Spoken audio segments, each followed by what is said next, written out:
Ernesto Che Guevara was born into a middle-class family on June 14, 1928 in Rosario, Argentina. He was the eldest of 5 children. His nickname at school was Chancho, which means pig, a name given to him due to his scruffy nature and reluctance to wash.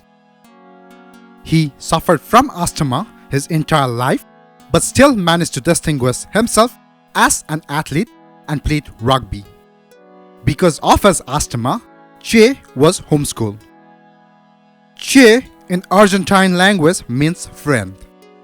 Che learned chess from his father as a young child, and by the age of 12 was already participating in tournaments. The Guevara home had over 3,000 books in their library, giving a lot of material for Che's intellectual mind. He read works of Karl Marx, William Faulkner, Jawaharlal Nehru, H.G. Wells, Robert Frost, and many others. Che was always intellectually curious and wanted to explore the world, starting with his own continent of South America, which he saw as a big unit and not as a collection of different countries. After graduating from high school, Che studied medicine at the University of Buenos Aires, but in 1951, he left the school to travel around South America with his friend Alberto Granado in a motorbike ride. This trip took them from Argentina through Chile, Peru, Colombia, and onto Venezuela, from which Guevara traveled alone onto Miami, returning to Argentina by plane. It was a 9-month, 8,000 km or 5,000 miles continental motorcycle trek through part of South America. The poor living condition he witnessed on their 9-month journey had a profound effect on Che. On these trips, he saw intense poverty and the exploitation of workers and farmers. After witnessing the severing flesh and blood victims of capitalist exploitation, Che was determined to fight the system. During his trip through South America in countries like Chile and Peru, Che encountered significant wealth disparities, those that were even worse than his country Argentina, and it was something that Che didn't see as fair. His Marxist thinking was also profoundly shaped by his encounters with abject poverty throughout South America. He returned to medical school the following year, intent on providing care for the needy. He received his degree in 1953. Later, he published a book called The Motorcycle Diaries on the notes he took while traveling. Che's interest in Marxism grew. He decided to abandon medicine, believing that only revolution could bring justice to the people of South America. In 1953, he traveled to Guatemala. In December 1953, Ernesto Che Guevara and Hilda Guedia met in Guatemala. She was the one who introduced Che to Cuban rebels.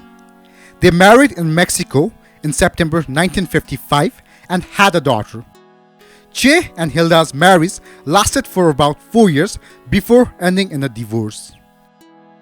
Guatemala had a domestic oligarchy and a powerful rule of US company, United Fruit Company, which was the biggest landowner in the country. Che settled in Guatemala in 1953, partially because he approved of the way the country's president, Jacobo Arbenz Guzman, had redistributed land to peasants, a move that angered the country's elite and the powerful US-based United Fruit Company. That same year, a Central Intelligence Agency, CIA-backed effort forced the democratically elected Arbenz from power and elected the right-wing Castillo Armas to presidency, and then restored United Fruit Company's land. Che was radicalized by the event, and it was the first time Che participated directly in revolutionary activities, fighting with a small group of rebels unsuccessfully to retake Guatemala City. The overthrow of the Arbenz regime in 1954 in a coup supported by US Central Intelligence Agency CIA persuaded Che that the United States would always oppose progressive leftist government. This became the cornerstone of his plans to bring about socialism by means of a worldwide revolution. It was in Guatemala that Guevara became a dedicated Marxist. It was Guatemala which finally convinced him of the necessity for armed struggle and for taking the initiative against imperialism of United States. Che blamed the US government for overthrowing the Urban's regime in Guatemala and believed it to be the reason for political repression and economic and political crisis in Guatemala. In September 1954, Che left Guatemala for Mexico, where he met the Cuban brothers Fidel and Raul Castro, a Cuban revolutionary and political exiles who were preparing an attempt to overthrow the dictatorship of Fulgencio Batista in Cuba. On 25 November 1956, Che, Castro and his men set out for Cuba. Out of 82 men, only 22 survived later, as many of them were captured or killed by Batista's army soon after landing in Cuba. Che was shot and received injury in his neck, but the wounds was not serious. Che transferred from a physician to a military leader, becoming Castro's commander of force as well as a master in guerrilla warfare. It was during this period of training that Ernesto also received his nickname Che. Over the next few years, he would serve as a primary advisor to Castro and lead their growing guerrilla forces in attack against the crumbling Batista regime. The revolutionary work ranged from rebuilding the broken social system of the country, building clinics across the country, spreading literacy and awareness, and fighting the force of Batista government in Cuba. The rebels slowly gained its strength, seizing weapons from Batista's forces and winning supports and new recruits. During this revolution, Che also acquired the reputation of being a cold-blooded executioner. Such a large-scale revolution often required killing men who were deserters, informers or spies, and also enemies or troops of Cuban dictator. By January 1959, Che, along with the Castro brothers, was recognized as one of the three most powerful leaders of the Cuban Revolution. Che became a Cuban citizen, divorced Hilda Gelia, married a beautiful Cuban woman, Elidia March, and began a new family.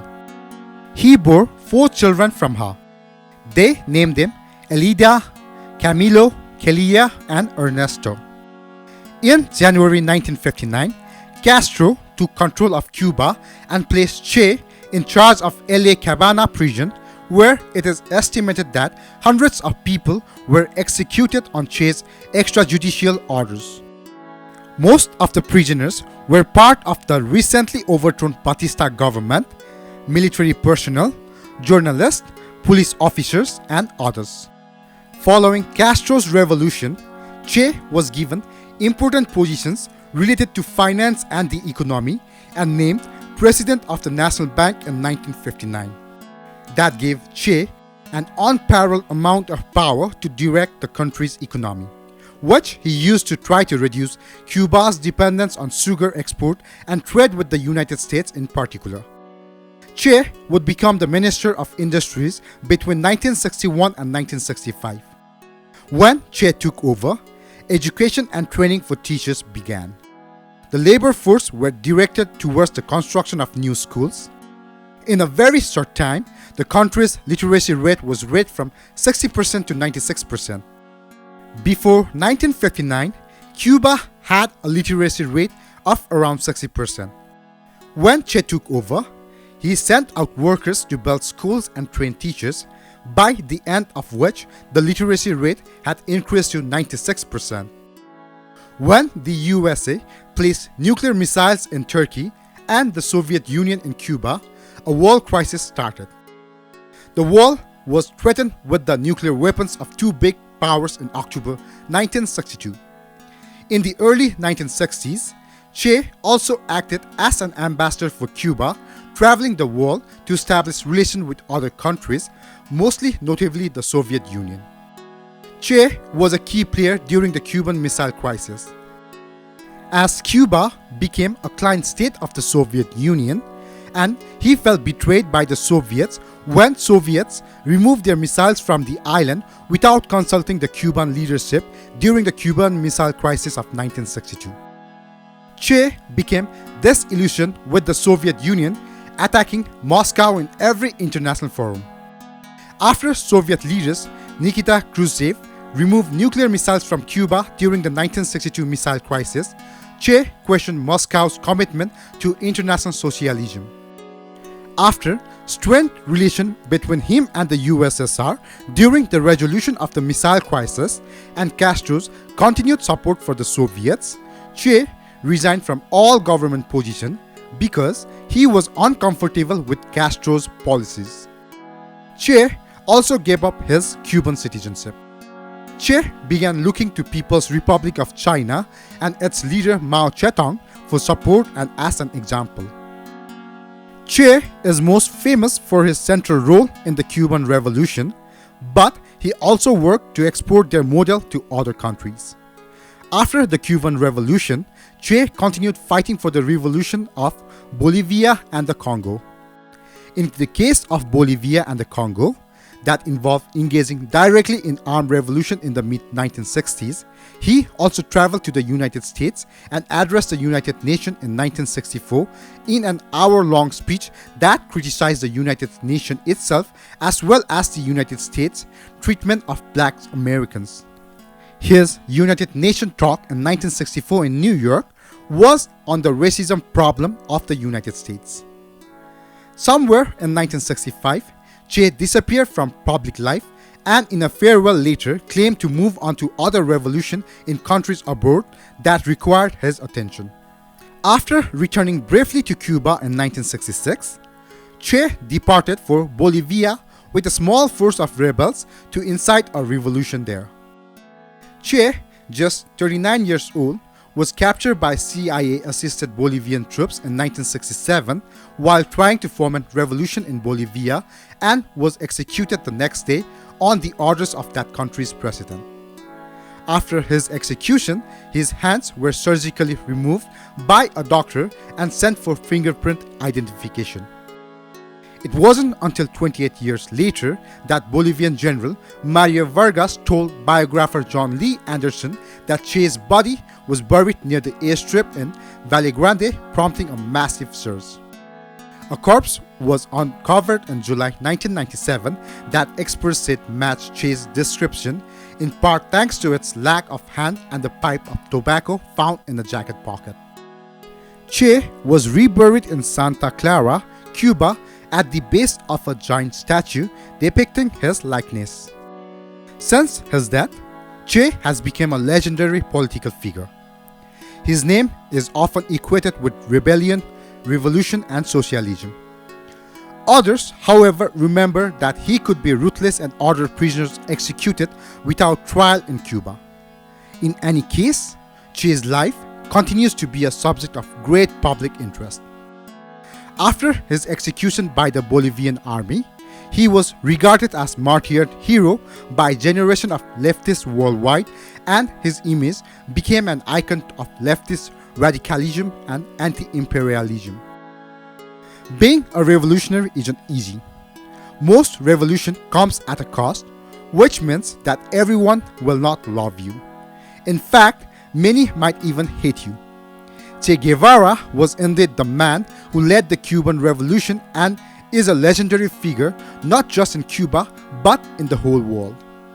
Che Guevara remains a national hero in Cuba, where his image adorns the 3-peso banknote.